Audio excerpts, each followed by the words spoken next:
Welcome to Newz, the most biased news outlet, where I only talk about news that I care about while I play PVZ games.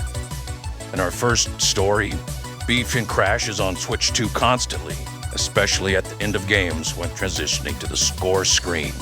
Don't expect EA to do anything, as I highly doubt BFN is profitable.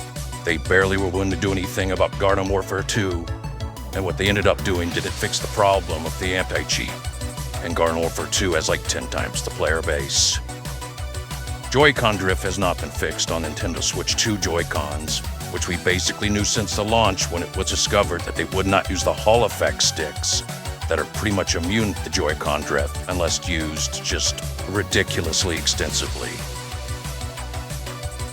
But instead they just decided to use a revised version of what the Joy-Cons had previously been using in the Switch 1 generation. There is some footage of Joy-Con drift already being an issue, but I don't know how much we should really worry about it, as these just seem to be isolated instances. The Joy-Cons slowly got better over the course of the Switch, where they used to take like 8 months to start drifting. Towards the end, it looked like it took more like a year and a half of constant use to start drifting. I mean, I don't have a study for that, but this seemed to be what I heard other people saying, and it was my experience too. So the Joy-Con 2s should at the very least be as good as the Joy-Cons were, if not a little bit better. So it should be a year and a half to 2 years before you have to pay another $90 for something that could easily have been fixed, but Nintendo chose not to, presumably because they know that you'll just buy it anyway.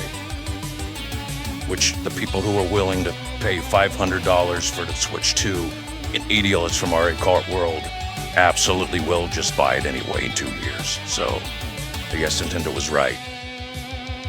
In other news, new PVZ Youtooz are coming out, of a chomper one that looks pretty cool, and a conehead one that doesn't look as cool.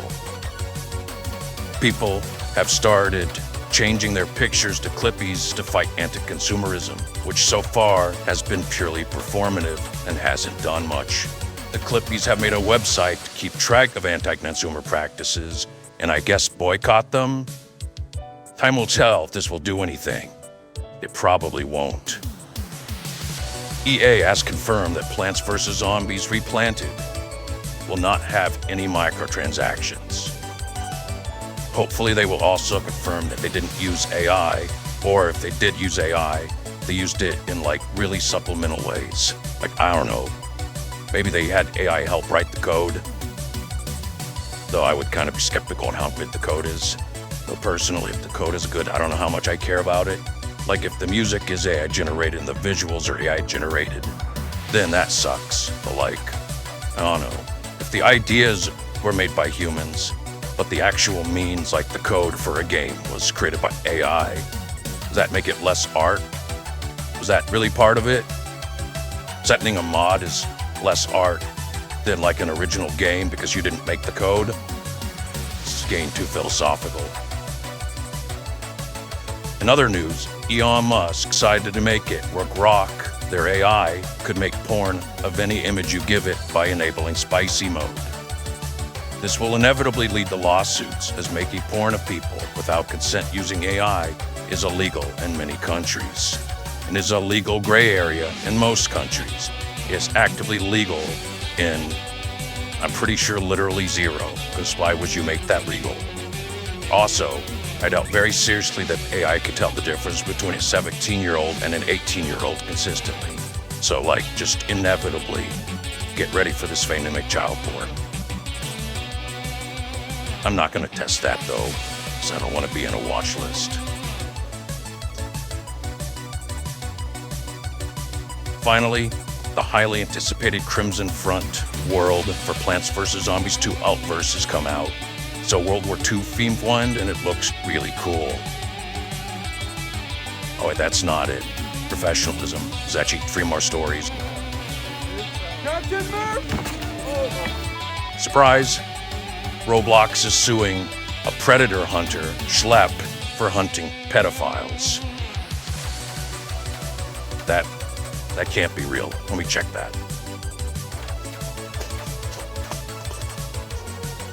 No, no, he is doing that.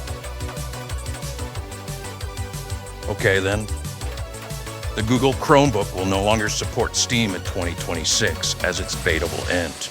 However, Google Chromebooks are so and the beta was already such a buggy mess that nobody used it anyway, so no one will be affected. Finally, the UK has decided to start using police women to dress up in tight shorts and run around urban areas so that men will catcall them, at which point the police will give them a stern talking to, but not arrest them, as by their own admission, it isn't illegal. Shouldn't they be, like, stopping actual crimes? I mean, it's kind of a stupid thing to do, catcall people. It's kind of rude. But, like, that's like the police getting involved because you didn't tax someone enough, or tax someone enough. You didn't tip someone enough. They should be like soppy murgers. It's hard to believe Diver wants a superpower. Anyway, that's it for this episode of Newz.